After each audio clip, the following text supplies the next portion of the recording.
animer cette table ronde, donc on retrouve au centre de l'écran Madame Françoise Gérard, directrice générale adjointe de Centre Info, et à ses côtés, alors ce ne sera peut-être pas l'ordre, hein, mais vous allez entendre Madame Gaëlle Facora, donc consultante au dispositif académique de bilan et mobilité et conseillère Cité des métiers, accompagnateur donc dans le cadre de la mobilité professionnelle des individus. Laetitia, donc Gam Rasni, chargée de partenariat Transition Pro Île-de-France. Également Marlène Piéné, chargée de mission Avenir Actif, donc acteur du CEP.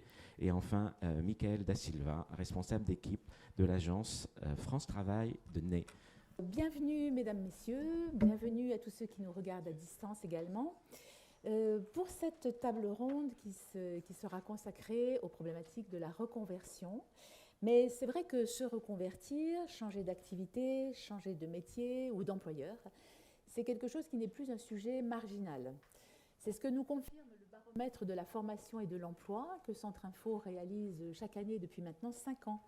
Et la 5e édition de ce baromètre, qui est sortie en mars, il est vraiment tout à fait récent, nous indique que plus d'un actif sur 5 prépare activement une reconversion et n'est pas seulement en train de penser à la reconversion.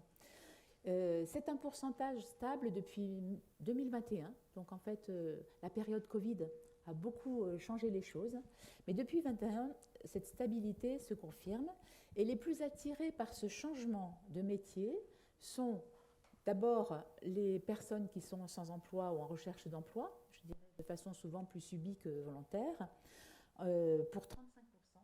Ensuite, les jeunes, 39%. Des jeunes, 39% des 18-24 ans et 36% des 25-34 ans.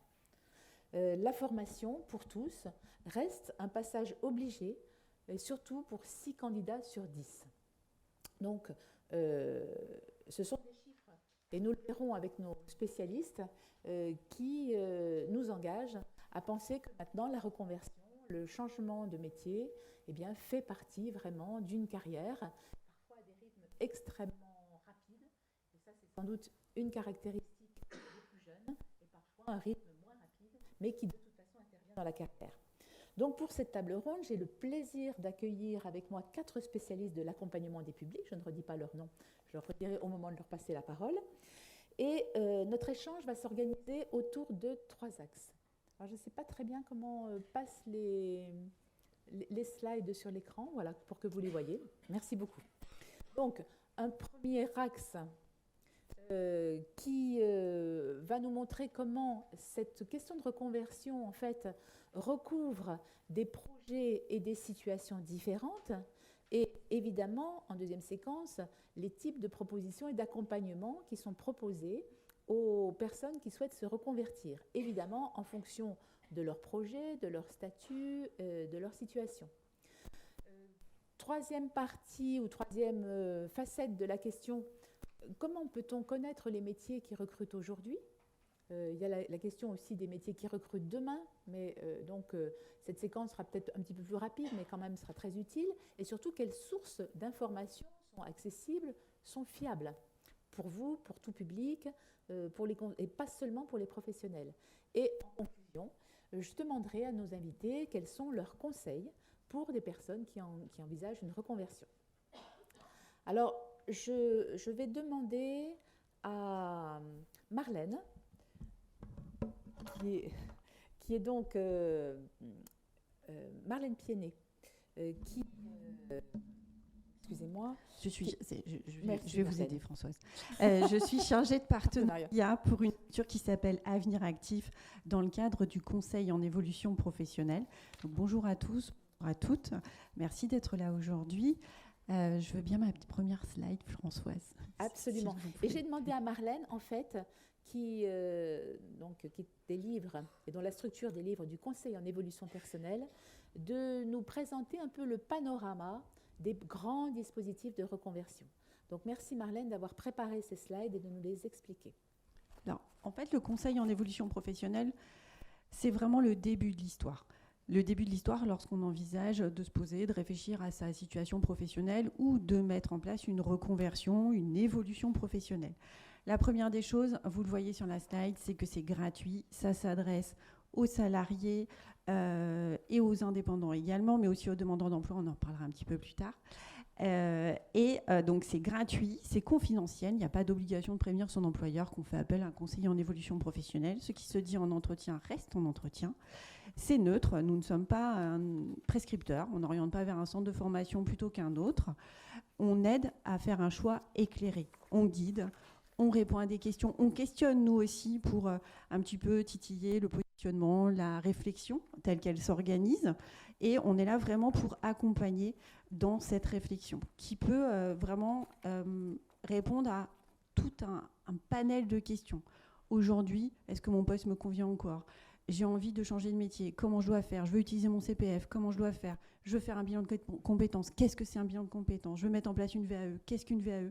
Voilà, on est vraiment sur un panel de questions très très large et aussi au niveau du financement, parce que le nerf de la guerre pour une formation, c'est le financement, mais on en parlera un petit peu plus tard aussi avec Laetitia. Donc, nous, on va accompagner vers différents dispositifs.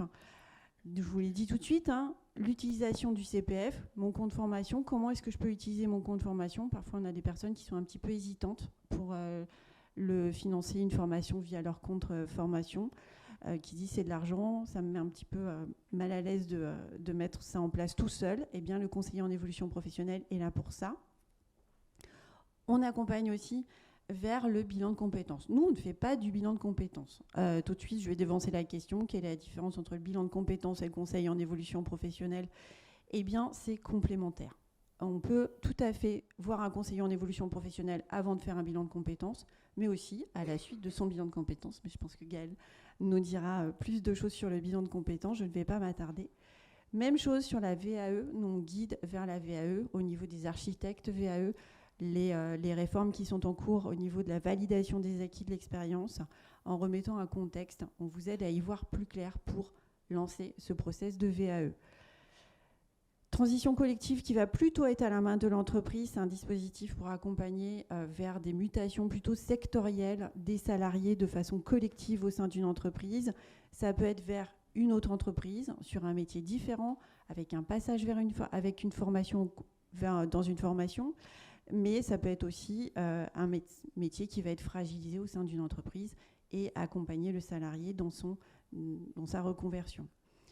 Également des salariés qui veulent démissionner pour mettre en place une formation, mais aussi pour reprendre une entreprise. Eh bien, on va les guider dans ce processus de réflexion, démission, reconversion, sachant que dans ce cadre-là, surtout, on ne démissionne pas du jour au lendemain. On va toujours voir un conseiller en évolution professionnelle pour sécuriser le parcours et faire en sorte que le projet soit validé, soit clair, soit réaliste, réalisable, et qu'après, vous puissiez être aussi accompagné via France Travail dans le cadre des allocations de chômage. Sinon, vous ne pouvez pas prétendre à des allocations chômage si vous n'avez pas suivi de parcours en démarrant avec un conseiller en évolution professionnelle. C'est obligatoire. Et enfin, le PTP, qui est l'ancien CIF, et qui permet de mettre en place une reconversion, une formation, en restant salarié de son entreprise. Le contrat est suspendu, mais vous restez salarié de votre entreprise, vous continuez de percevoir votre salaire, votre formation est prise en charge par Condition Pro. Oui, je laisserai Laetitia en parler parce que j'ai tellement l'habitude d'en parler aussi. Mais je laisserai la parole à Laetitia sur le PTP. Elle vous dira tout ce que vous devez savoir sur le PTP. Voilà, donc nous, on est vraiment au début de l'histoire conseil en évolution professionnelle. Merci beaucoup, Marlène. Ce qu'il faut savoir, c'est que nous avons ici des spécialistes du bilan de compétences avec Gaëlle, du projet de transition professionnelle avec Marlène, des dispositifs, avec Laetitia, excusez-moi, des dispositifs de France Travail avec Michael. Et donc, vous aurez des réponses si elles ne sont pas apportées ici, alors, soit dans la table ronde, mais très rapidement, soit à la fin de notre table ronde, en sortant, vous pourrez vous adresser à nos intervenants ou encore les retrouver sur leur stand. Donc, il y a des possibilités d'approfondir en fait les points que vous souhaitez en dehors de cette table ronde. Merci beaucoup Marlène sur cette première perspective. Vous voyez la différence, je pense, en tout cas tout l'avantage qu'apporte un conseil en évolution professionnelle, c'est bien de vous dresser un paysage, un panorama du champ des possibles. Peut-être déjà de répondre à vos premières questions, pouvez-vous avoir droit à ce dispositif ou pas en matière de financement? Donc, c'est très intéressant. En effet, le bilan de compétences étant souvent, ou d'autres dispositifs, étant souvent une des étapes dans lesquelles on s'engage après avoir regardé le champ des possibles. Séquence 2. Ah non, c'est pas séquence 2. Il faut que Marlène continue parce que ce dont Marlène vous a parlé sur les dispositifs du Conseil en évolution professionnelle, c'est bien sûr un dispositif qui est accessible en Île-de-France, mais qui est accessible sur tout le territoire, en métropole, dans les territoires ultramarins, et plusieurs opérateurs sont agréés. En effet, n'importe qui ne s'improvise pas conseil en évolution professionnelle, puisque, comme vous l'a dit Marlène, parfois le passage par un conseiller professionnel déclenche des droits. Donc, il est important de pouvoir savoir que ce conseil en évolution professionnelle est un service public gratuit qui est financé, en effet, par l'État et qui est confié. Cette mission est confiée officiellement à plusieurs opérateurs. Marlène va en parler. Et nous avons des opérateurs, illustration ici, qui travaillent évidemment dans leur propre structure, mais qui travaillent en partenariat. Donc Marlène, c'est... Oui, alors, ce qui serait bien, c'est qu'il y ait la slide. Merci pour la slide. Voilà, parce qu'il y a des personnes qui sont plus visuelles forcément. Donc en fait, en fonction de votre situation, de votre statut, vous pouvez faire appel à un des 5 opérateurs présentés ici. Nous, Avenir Actif, donc on est présent effectivement, comme vous le disiez Françoise, sur l'ensemble du territoire, tous. Avenir Actif, on s'adresse aux salariés du secteur privé, sous contrat de droit privé, intermittent, intérimaire, saisonnier, CDD, CDI. Vous pouvez nous contacter. Et également les indépendants, donc micro-entrepreneurs, artisans, commerçants, professions libérales. Vous pouvez tout à fait nous contacter, nous, Avenir Actif. Même chose au niveau de l'APEC. L'APEC va accompagner les cadres. Traditionnellement, vous connaissez tous l'APEC, j'imagine. Si vous avez été cadre ou que vous êtes cadre aujourd'hui, dans le cadre du Conseil en évolution professionnelle, vous pouvez tout à fait contacter l'APEC. France Travail, pour le Conseil en évolution professionnelle, également des demandeurs d'emploi. Les missions locales, raison des missions locales pour les jeunes de moins de 26 ans, et Cap Emploi lorsque il y a une situation de handicap qui va nécessiter des aménagements spécifiques. C'est Cap Emploi qui va effectivement accompagner dans le cadre du Conseil en évolution professionnelle. Je vous ai mis le site internet mon-cep.org qui regroupe l'ensemble des acteurs. C'est-à-dire que sur ce site, si vous voulez prendre rendez-vous, eh bien, très simplement, par rapport, vous renseignez votre situation aujourd'hui, vous allez être automatiquement orienté vers le bon opérateur. Et si jamais il y a une petite erreur, de toute façon, en fonction de la personne qui a pris, que vous aurez ensuite au téléphone, on réoriente. Et sachez-le, on travaille tous ensemble, puisque sous la houlette de Laetitia Gamrassi en Île-de-France, nous communiquons et nous avons des réunions interopérateurs. Donc autant vous dire qu'on se connaît très très bien. Merci beaucoup. Donc vous retenez, excusez-moi, je vous donne la parole tout de suite, madame.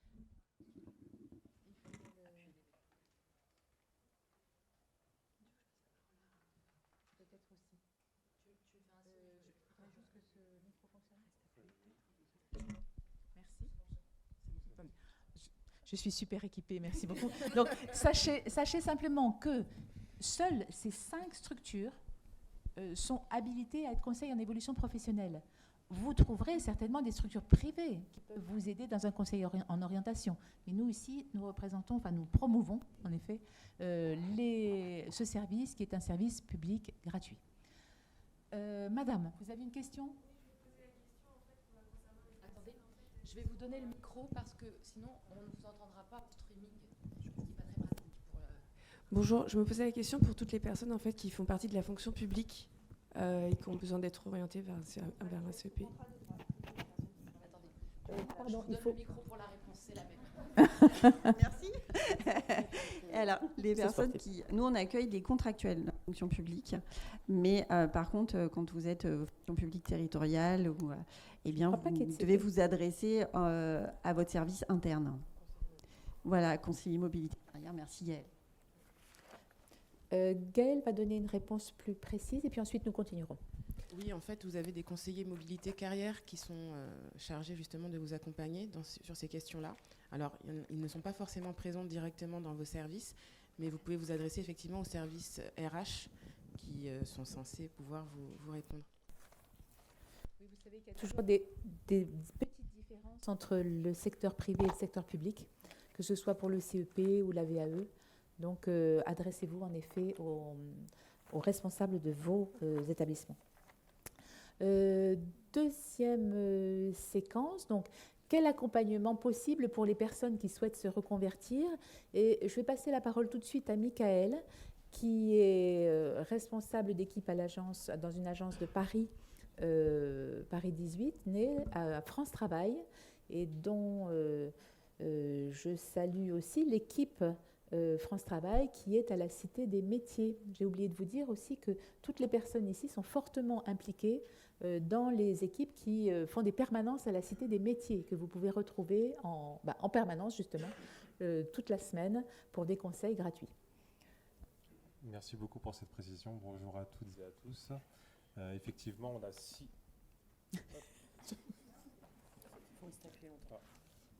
Vous m'entendez bien ?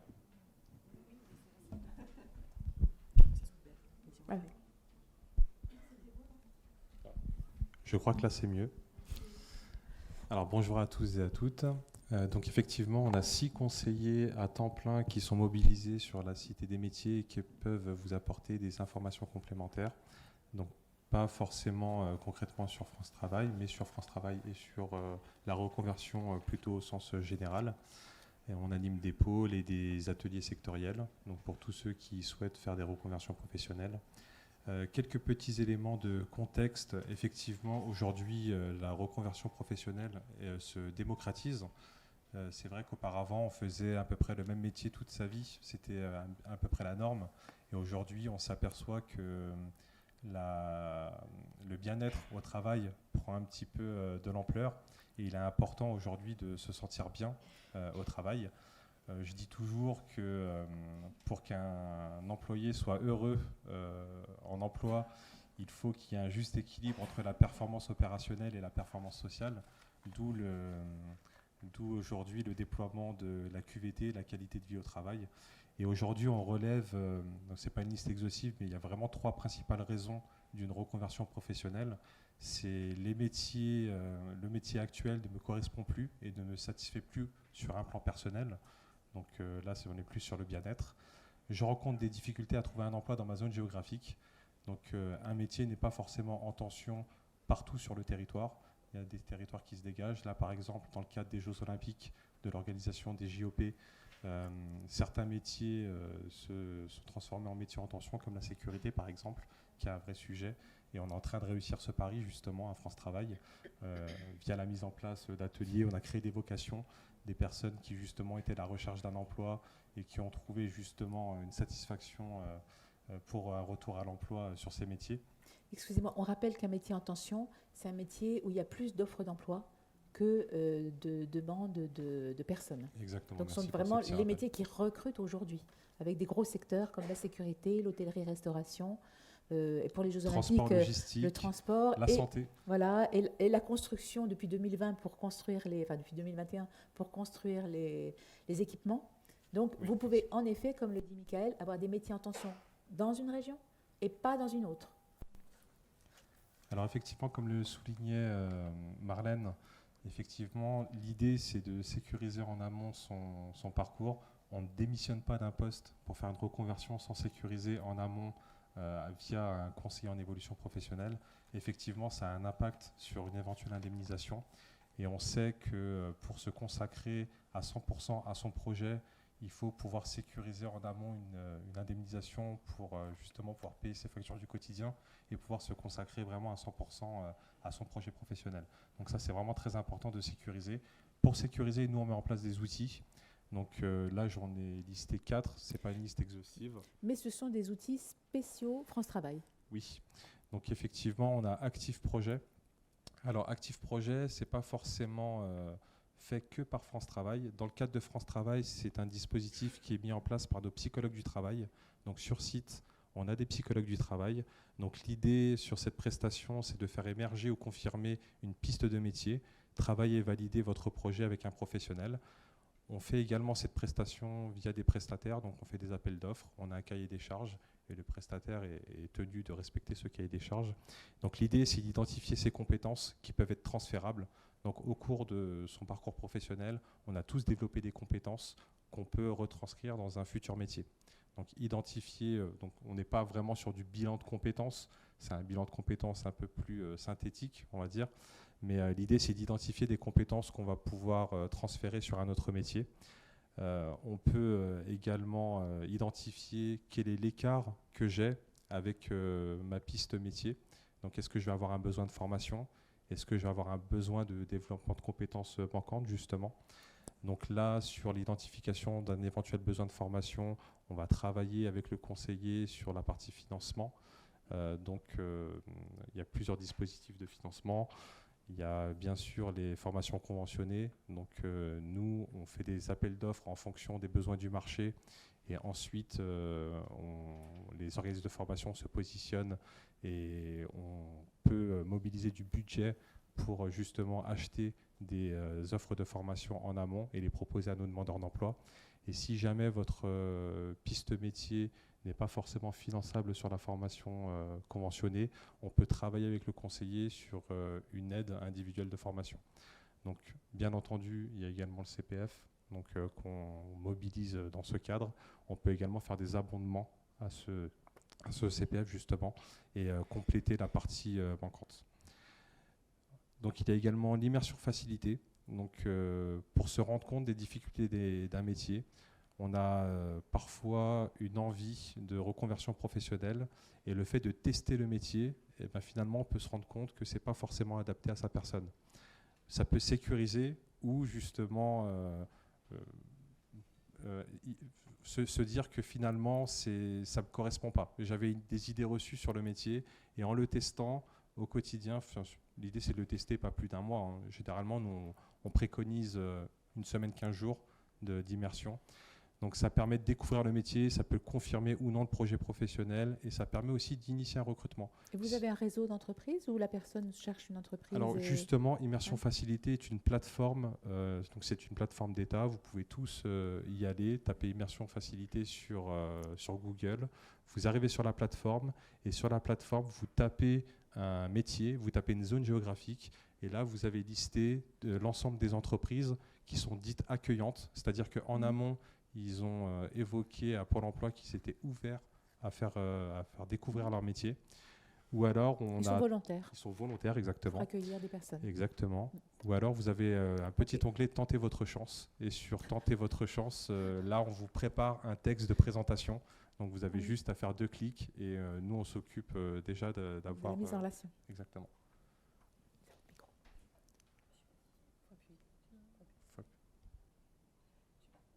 Non. Également, dans le cadre de votre accompagnement en tant que salarié ou indépendant auprès dans le cadre du conseil en évolution professionnelle, on peut mettre en place des périodes d'immersion facilitée via cette plateforme également, puisque nous pouvons aussi signer des conventions. Il y a une convention qui est signée entre l'entreprise, vous et nous, que ce soit France Travail ou l'APEC ou Avenir Actif, et on peut tout à fait vous accompagner sur une période d'immersion facilitée. Nous, on est sur une semaine. En général, on préconise maximum une semaine. Ça permet quand même de se rendre compte, effectivement, des difficultés d'un métier, et comme vous le disiez, Mickaël, de conforter un projet ou te dire « Ah non, finalement, c'est pas du tout fait pour moi. Je passe au plan B. » Merci beaucoup. Mickaël, vous terminez de nous montrer encore des... Oui, alors Pôle emploi Store, justement, c'est une plateforme qui regroupe 300 applications qui vous permettent justement d'en savoir plus sur le marché du travail, vous préparer pour des recrutements. On va faire un focus juste après sur une des applications qui s'appelle Métierscope. Et Mes événements emploi, donc là, pareil, c'est une plateforme qui regroupe toutes les réunions d'information, job dating, qui sont disponibles dans nos agences ou alors à la Cité des métiers. Vous avez notamment l'animation des ateliers sectoriels. Donc il peut y avoir un employeur qui fait du recrutement en masse, qui vient présenter son entreprise, le poste à pourvoir, et vous pouvez directement aller à la rencontre de l'employeur sur ce job dating. Ils sont tous listés sur Mes événements emploi. D'ailleurs, en ce moment même, je pense qu'il y a plusieurs ateliers sur les métiers qui recrutent. Exactement. Donc hier, on a animé un atelier HCRB, donc hôtellerie, cafétéria, restauration, brasserie. Tout à l'heure à 13h30, nous avons... Je fais la publicité en même temps. Tout à l'heure à 13h30, nous avons un atelier sécurité et à 16h30, nous avons un atelier santé. Donc, voilà. Si vous souhaitez en savoir plus sur ces secteurs d'activité, n'hésitez pas à y participer. Merci beaucoup. Deuxième focus sur le bilan de compétences, Gaëlle. Donc, un bilan de compétences, on imagine que la personne est déjà passée par un conseil en évolution professionnelle et s'est dit que c'était intéressant pour elle. C'est ça. Dites-nous. Alors moi j'interviens donc dans une structure qui s'appelle le DABM, qui est une structure académique qui dépend du ministère de l'Éducation nationale. Et donc effectivement le bilan de compétences, il s'adresse à des personnes qui soit souhaitent changer d'orientation professionnelle, puisque comme on l'a déjà évoqué tout à l'heure, les carrières sont beaucoup moins linéaires qu'elles pouvaient l'être au préalable. Soit ce sont des personnes qui se retrouvent dans l'obligation d'envisager une reconversion pour des raisons de santé notamment. Donc l'objectif du bilan, c'est de donner l'espace, de mettre à disposition des outils pour que la personne puisse vraiment faire le point, à la fois, alors il y a trois plans, on va dire, sur ce qu'elle a envie de faire, donc vraiment définir ses intérêts personnels, professionnels, en même temps aussi faire le point sur ses compétences, c'est quand même le titre de l'accompagnement, donc vraiment prendre le temps d'analyser son expérience, de se poser et de voir quel est son bagage, quel est mon bagage et surtout qu'est-ce que je vais pouvoir en faire et qu'est-ce que je veux en faire. Parce qu'il y a aussi des compétences qu'on peut parfois avoir envie de laisser de côté justement par rapport à cette envie de changement. L'autre aspect du bilan de compétences, ça va être l'investigation qui va être plus tournée du coup sur les métiers, donc vraiment enquête de terrain. Alors nous travaillons avec plusieurs outils, nous avons des outils aussi à distance pour déjà avoir une connaissance du marché de l'emploi. Et justement, comme je rebondis sur ce que disait Mickaël, c'est aussi, et c'est surtout ça en fait, c'est ce qu'on appelle l'analyse des écarts, ça permet de confronter une représentation que l'on peut avoir d'un métier ou d'un secteur comme on a tous, à une réalité. Donc c'est confronter à une réalité économique, mais c'est aussi la confronter à sa propre réalité, puisque on a chacun nos impératifs, nos contraintes, notre situation personnelle, familiale, etc. Et tout ça est à prendre en compte. Donc vous partez du champ des possibles, et puis reste ce qui est vraiment possible. Voilà, c'est ça. De pouvoir vraiment confronter les deux pour arriver à un projet qui soit réaliste, voilà, et réalisable. Tout à fait. Est-ce qu'on peut nous mettre la slide, s'il vous plaît ? Alors, le bilan de compétences, c'est normé. C'est ça. C'est pas élastique. Tout à fait. Donc, il y a un cadre, il y a un début, un milieu, une fin. J'appuie sur les différentes... Voilà. Donc, il y a plusieurs étapes. Avant d'entamer cette démarche, donc il y a un entretien préalable qui permet justement de définir avec le conseiller les attentes et de vérifier que les attentes de la personne coïncident bien avec les objectifs du bilan de compétences. Parce qu'il peut y avoir quand même beaucoup de fantasmes aussi sur le bilan, qui peut être un peu considéré parfois comme un outil magique, avec toutes les réponses clés en main. Donc c'est important de vraiment faire cet entretien, de toute façon il est nécessaire. Ensuite, en fonction de ce qui ressort de l'entretien préalable, on s'organise sur la constitution du dossier, sur le nombre d'heures, sur l'organisation et le déroulé du bilan de compétences. Alors après, il y a plusieurs financements possibles aussi. Donc souvent, ça peut être via le CPF. Ça peut être également, quand on est salarié, via l'employeur, par le plan de développement des compétences. Donc ça dépend aussi de la personne, si elle souhaite ou pas impliquer l'employeur dans cette démarche. Quand je dis impliquer, tout reste confidentiel, mais à partir du moment où on demande un financement, ça veut dire que on est transparent dans sa démarche.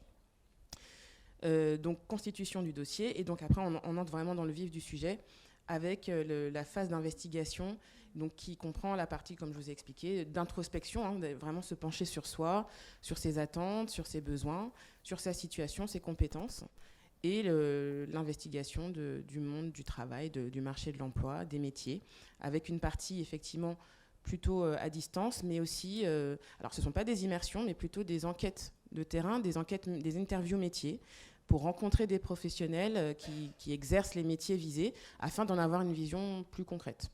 Voilà. Donc là aussi, une part d'investigation personnelle. Tout à fait. Et quelle est la durée d'un bilan de compétences et sur combien de temps, quelle est la période sur laquelle on peut faire cette durée? Alors un bilan, c'est 24 heures en tout. En général, donc, il y a toujours une partie d'entretien avec un conseiller, en individuel, c'est toujours en individuel, toujours avec la même personne.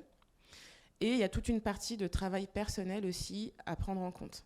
Donc ça aussi, c'est quelque chose d'important aussi à saisir avant de s'engager dans cette démarche, parce qu'on peut avoir parfois tendance à sous-estimer ce temps-là qui est nécessaire, parce que c'est ce qui va nourrir les séances, justement.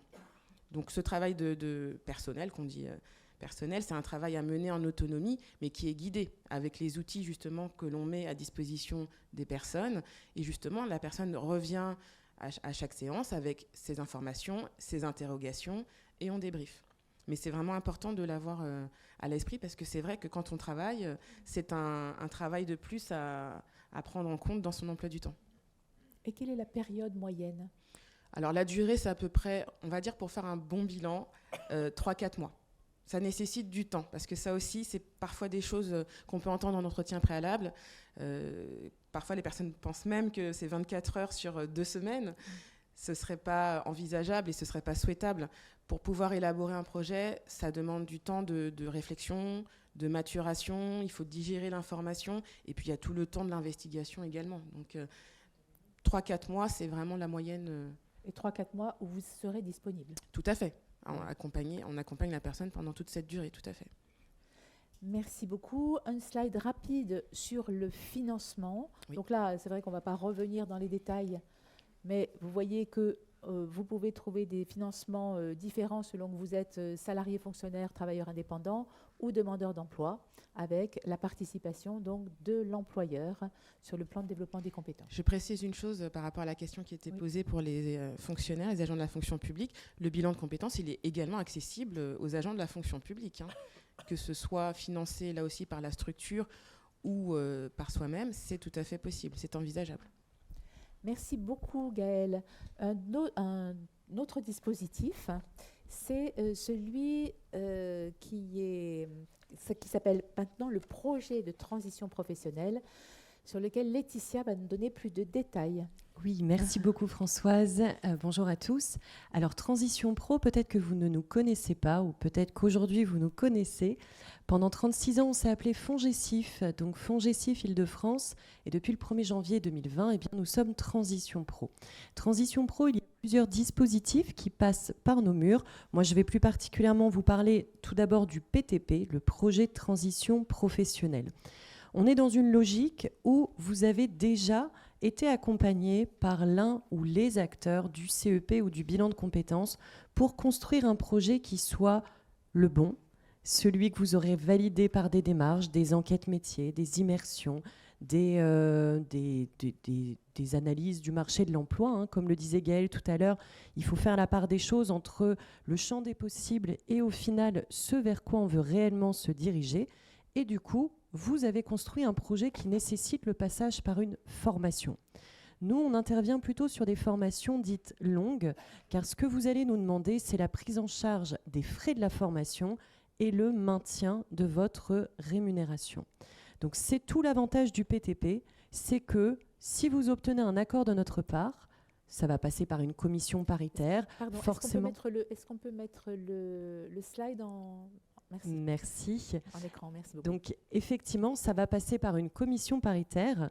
Cette commission paritaire va statuer sur votre demande, va vérifier la représentation que vous avez du métier que vous visez et va décider soit de financer votre projet, soit de vous exposer peut-être des motifs de refus qui pourront qui pourront vous permettre de retravailler votre projet en tenant compte de ces motifs. Alors, l'idée, en tout cas, de ce dispositif, c'est que si tout se passe bien, vous pouvez partir en formation serein avec la prise en charge du coût de la formation et le maintien de votre salaire.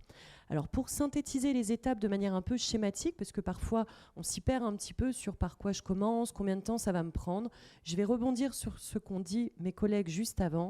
Un projet, ça prend du temps. Et il faut pouvoir s'accorder ce temps parce qu'un changement de vie, ça implique de se poser certaines questions et de se projeter dans l'avenir. Donc ce temps, il va être variable selon l'état où vous en êtes. Donc c'est pour ça qu'on a marqué construction de son projet, durée variable parce que ça dépend de chacun. Si vous identifiez qu'il faut une formation, eh bien évidemment, il va falloir choisir votre organisme de formation. La bonne formation, le bon lieu, la bonne modalité aussi de suivi de cette formation. Certains vont choisir des formations en présentiel, d'autres vont choisir des formats en distanciel, d'autres ça va être des mixtes des deux. Choisissez le format qui correspond le plus à votre mode de vie, à ce que vous pouvez aussi investir dans ce projet. Vous choisissez votre organisme de formation. Et si vous êtes en CDI, parce que c'est quelque chose que j'ai oublié de vous préciser, c'est la cible du PTP. La cible du PTP concerne les salariés de droit privé. En CDI, en CDD, en emploi, intérimaire ou intermittent du spectacle. Si aujourd'hui vous ne travaillez pas et que vous êtes demandeur d'emploi, vous pouvez tout à fait réouvrir des droits au PTP en prenant un CDD d'au moins 4 mois dans l'année. Ça peut être 4 mois consécutifs, ça peut être 1 semaine par-ci, 2 semaines par-là, 2 mois de l'autre côté. En tout, si ça fait 4 mois de CDD, vous pouvez tout à fait réouvrir des droits au projet de transition professionnelle. Si vous êtes en CDI, votre employeur sera informé de votre projet. Si cette formation a lieu sur temps de travail, vous devrez lui demander une autorisation d'absence. Vous ne pouvez pas du jour au lendemain partir vous former sans que lui sache où vous êtes, et vous lui offrez aussi la possibilité de vous remplacer si nécessaire, puisque pour lui, ça ne coûtera rien. Il n'aura aucune prise en charge financière dans le cadre du projet de transition professionnelle. On parle, Laetitia, souvent dans les projets de transition professionnelle, d'une reconversion assez longue. C'est ça. Il ne s'agit pas d'une formation de 1 semaine. C'est souvent des changements de métier. Avec des grands écarts de compétences entre celles que vous avez et celles que vous souhaitez, dont vous avez besoin dans le futur métier. Et donc, on est quand même sur des formations de plusieurs mois, en général. Parfois 1 an, des formations diplômantes, universitaires, pas universitaires. Donc, c'est pourquoi le projet est assez long à construire, avec les différentes autorisations, avec des financements, et des financements qui sont quand même dans des enveloppes limitées. Tout à fait. Donc, tout à fait. Voilà, tout ça est à argumenter, à justifier. Exactement. Et, voilà. Et je vous invite effectivement à venir nous voir. Donc nous, on est en permanence à la Cité des Métiers 1 fois par semaine, les mercredis, mais nous sommes également présents sur un stand donc, du côté de la Cité des Métiers, au -1, me semble-t-il. Et donc, -2, pardon. Et donc, transition pro, effectivement, là, je rentre vraiment dans les grandes lignes. Mais en effet, il faut choisir une formation qui soit diplômante, qui amène à un vrai changement de métier. Donc, il y a quand même des critères. Là, moi, je vous donne un peu les grandes mailles pour que vous sachiez que pour nous, il nous faut un dossier complet et qu'on fait en sorte de vous apporter une réponse 1 mois avant le démarrage de votre formation.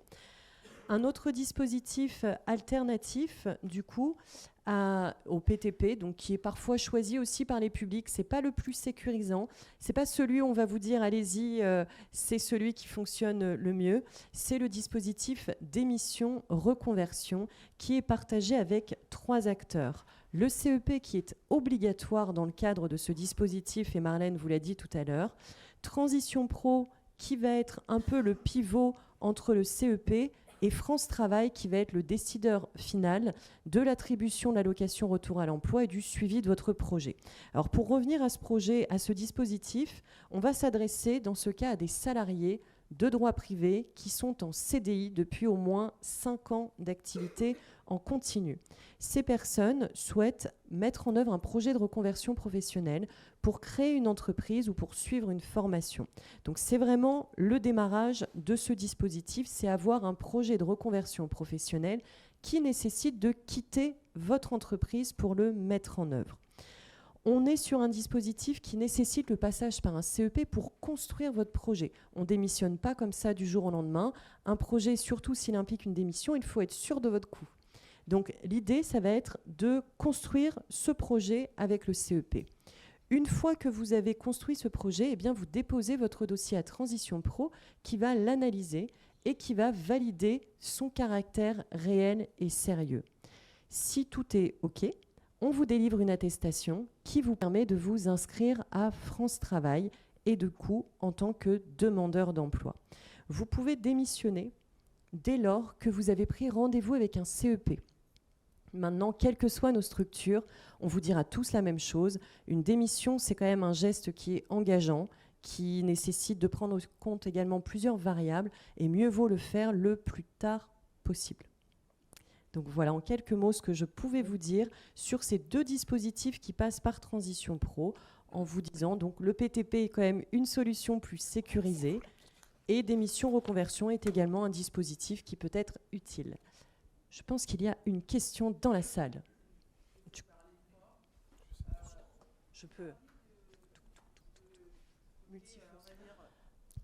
va pas passer les trucs là. Je me demandais, vous aviez dit tout à l'heure que le PTP reste le dispositif le plus, on va dire, sécurisant pour le salarié.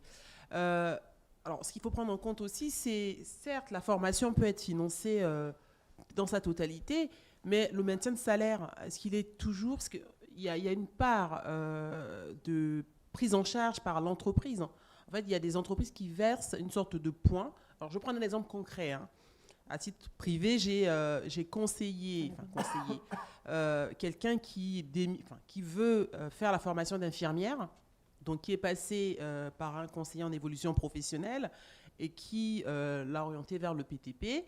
Le dossier, donc la personne a passé son concours, l'a eu, sauf que quand on a évalué, la formation est quasiment prise en charge dans sa totalité, sauf qu'au niveau des salaires, sur les 3 ans de formation, il y a un gros reste à charge, c'est-à-dire que comme la personne n'était pas du tout dans une clinique, elle ne travaillait pas dans le domaine de la santé, il lui reste un gros reste à charge en termes de salaire. C'est-à-dire que le PTP ne couvre pas, du coup, la totalité de ses salaires. Alors, du coup, là, on rentre dans un cas qui est très spécifique, qui est celui des formations pluriannuelles.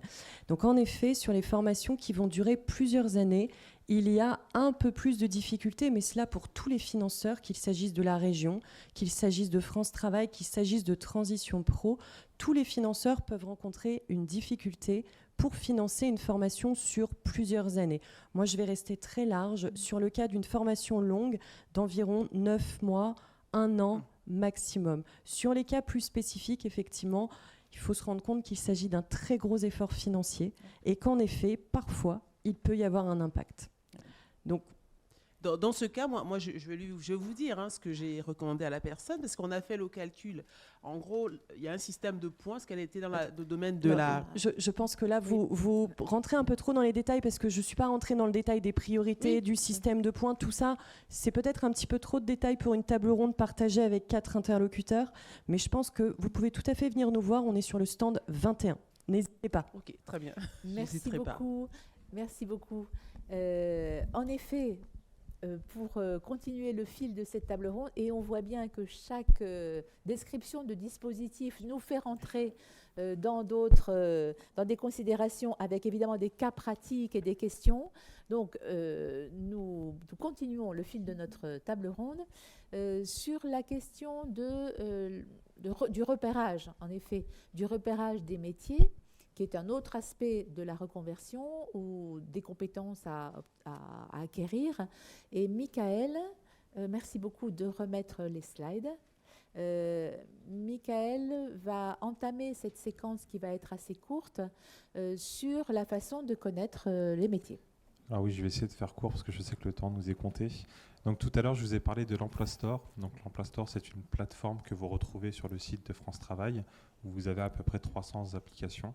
Et parmi ces applications, vous avez donc Métiescope pour les demandeurs d'emploi qui ont été inscrits il y a quelques mois encore. Vous aviez IMT, Information sur le marché du travail. Aujourd'hui, ça a été renouvelé en Métiescope. Donc là, c'est un bon moyen déjà d'avoir un premier état des lieux du métier que l'on souhaite viser. Donc il y a un premier des premières informations. Avant, par exemple, de faire une immersion professionnelle, on peut déjà, en amont, aller se renseigner soi-même. Et donc là, vous avez les missions. Donc là, j'ai pris service en restauration, mais j'aurais pu taper n'importe quel métier.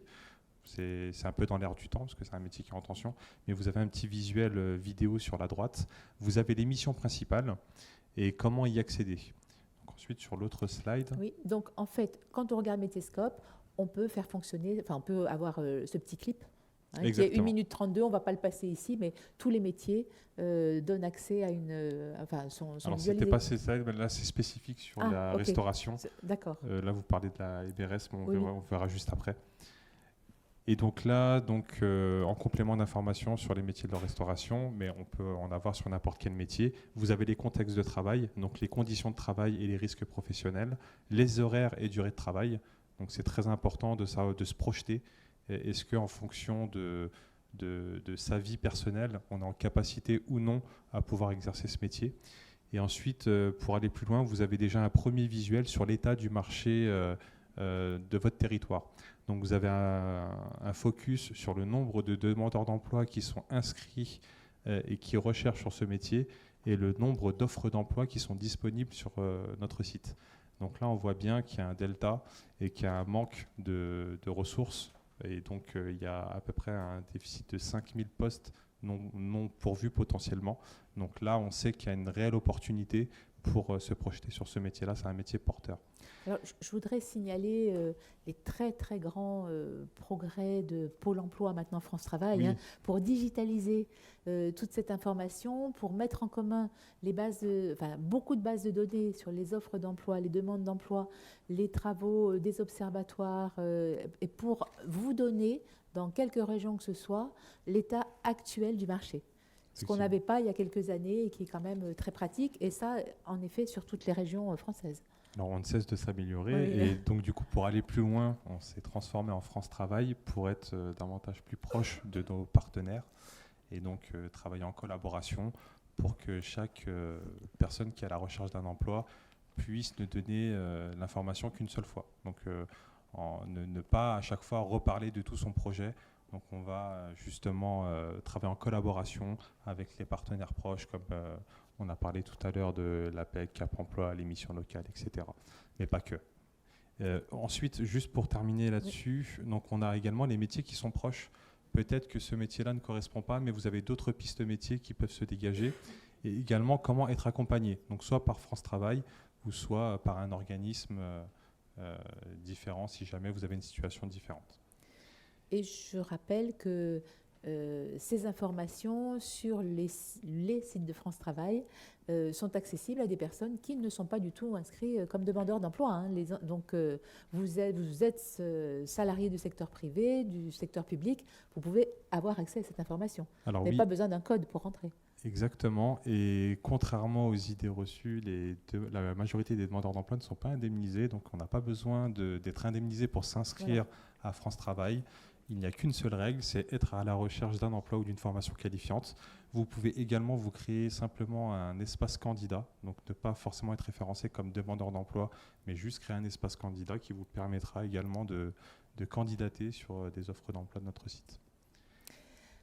Merci beaucoup. Je vais vous demander de faire un focus sur cette méthode de recrutement par simulation qu'on a trouvé intéressant de vous présenter aujourd'hui dans la problématique de la reconversion et donc de la recherche d'emploi, enfin de l'accès plus facile à un emploi. Oui, alors donc la méthode de recrutement par simulation, donc c'est une méthode qui arrive en France il y a à peu près une dizaine d'années.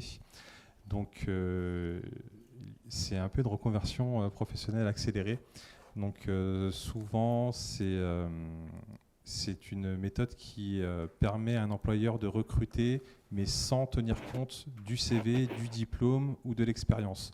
On va simplement tester à travers une série de tests les habiletés du candidat. Donc on va le mettre en situation professionnelle et on va vérifier si oui ou non il a les habilités pour répondre à la fiche de poste. Donc on a des conseillers spécifiques MRS, donc sur le territoire parisien, on a des conseillers sur l'agence de Cardinet dans le 17e et Diderot, mais pas que je crois, mais notamment sur ces deux agences. Et donc, on va promouvoir ces dispositifs auprès des employeurs. On va, pour faire les tests, alors soit il existe déjà des métiers qui sont identifiés MRS, soit ils n'existent pas. Et dans ces cas-là, on va faire passer les tests aux propres employés de l'employeur qui recrute. Et on va établir une moyenne des résultats. Et on va se mettre d'accord avec l'employeur sur une note moyenne à atteindre pour vérifier si oui ou non on a les habilités pour justement répondre à la fiche de poste. Si jamais on réussit les tests, si on a cette fameuse note moyenne, l'employeur est dans l'obligation de nous recevoir en entretien. Ça fait partie du dispositif. Et lors de cet entretien, à aucun moment, on ne pourra parler du CV, du diplôme ou de l'expérience. On sera uniquement sur un entretien de motivation. Donc pour toutes les personnes qui ont du mal justement à faire des CV, parce qu'on a beaucoup de personnes qui ont développé beaucoup de compétences au cours de leur parcours professionnel, qui ne savent pas forcément en parler, les mettre en avant. C'est un bon moyen par le test de montrer à l'employeur qu'on est en capacité sans forcément le mettre par écrit. Et je dois dire que c'est aussi quelque chose qui se développe, ce recrutement sans CV. Exactement. Sans doute pas partout. France Travail aide justement à changer les esprits de ce point de vue, mais vous avez aussi d'autres ateliers aujourd'hui, notamment avec l'école de la deuxième chance, et souvent aussi associé à des initiatives d'organismes de formation. On se rend compte que le CV est peut-être évidemment une aide, mais peut-être aussi quelque chose qui n'est pas forcément valorisant selon la façon dont on sait l'écrire ou pas. Alors juste pour ceux qui ont des difficultés à faire un CV, il existe également des prestations qui permettent justement de vous accompagner sur le sujet. Merci beaucoup, Michael. Donc, ce ne sont évidemment que des premières pistes que vous indiquent nos intervenants. En guise de conclusion, puisqu'il nous reste quelques minutes, je vais demander un mot bref à chacune et chacun sur sa conclusion sur ce sujet, et puis il y aura peut-être une ou deux questions. Gaëlle, votre conseil à des personnes qui souhaitent changer d'emploi, de métier, de secteur? Alors, le premier conseil, ce serait déjà de se faire accompagner pour pouvoir vraiment avoir le regard extérieur, être accompagné d'une tierce personne. D'envisager, comme je l'ai dit tout à l'heure, que ça demande du temps, alors déjà dans le quotidien, mais aussi qu'une reconversion ne se fait pas forcément en une seule fois. Il faut souvent des étapes intermédiaires avant d'arriver au projet final, donc de ne pas se décourager pour autant. Et c'est vraiment ça, justement, trouver le juste équilibre entre tout est possible, parce que c'est pas toujours vrai malheureusement, et c'est pas non plus rien n'est possible. C'est vraiment trouver ce juste équilibre pour tout ça. Voilà. Merci beaucoup, Michael. Votre conseil? Je vais reprendre un petit peu ce qui a été dit, mais effectivement, il faut en parler à un organisme compétent, ne pas hésiter à aller à la rencontre des professionnels. On a parlé tout à l'heure des immersions professionnelles. Je pense que c'est un bon moyen de se rendre compte si oui ou non on est en capacité de se projeter sur ce métier. Effectivement, on peut aussi faire des enquêtes professionnelles. Donc aller à la rencontre d'une entreprise, voir s'ils ont quelques minutes à nous accorder pour nous apporter des informations complémentaires. Mais oui, l'idée, c'est vraiment de sécuriser son parcours, identifier les différentes étapes et les sécuriser avec des professionnels de l'accompagnement. Laetitia? Alors, je vais aller dans le même sens que ce qui vous a été dit. Donc, un projet professionnel, ça prend du temps. Soyez sûr de votre projet professionnel. Quand vous déposez chez nous, vous avez tous vos chances. À partir du moment où vous êtes éligible à nos dispositifs, notamment du PTP, du projet de transition professionnelle, vous avez votre chance. Donc, soyez sûr que ce soit le bon projet. C'est une chance qui ne se présente pas non plus tous les ans d'obtenir un financement. On est quand même sur des montants assez importants qui vraiment vous sécurisent. Donc, et si des fois ça ne marche pas du premier coup, ne vous découragez pas. Vous pouvez tout à fait redéposer une demande et avoir un accord la deuxième fois. Donc voilà, ce n'est pas le premier coup forcément qui est le bon. Parfois le deuxième fonctionne. Donc accrochez-vous et surtout construisez votre projet en toute sécurité. Merci beaucoup Laetitia. Et Marlène, le mot de la fin? Je vais dire la même chose, mais venez nous voir en premier. Allez voir un conseiller en évolution professionnelle. je dirais en priorité. Prenez ce temps qui est important. Je pense qu'on est tous d'accord sur ça. Le temps de la réflexion, de la construction, il est très important. Ne restez pas seul face à des questions, face à des difficultés, face à la multitude d'informations qu'on peut avoir aujourd'hui sur Internet, mais aussi via d'autres biais. N'hésitez pas à rencontrer quelqu'un qui va vous aider à poser un cadre, à poser aussi des nouvelles questions peut-être et à voir les choses sous un nouvel angle peut-être également. Et sécuriser votre projet. Je pense vraiment là aussi, sécuriser quoi. Ne vous dites pas lundi matin j'en ai marre, je démissionne. Surtout pas. Voilà, surtout pas. Venez nous voir, vraiment. Prenez un jour de congé. Réfléchissez. Oui, voilà, par respirez. exemple. Voilà. Mais voilà, ce sont des services qui sont accessibles facilement, donc profitez-en. Alors, merci beaucoup Marlène, Gaëlle, Michael et Laetitia. Je vous propose, merci beaucoup à vous d'avoir suivi avec autant d'attention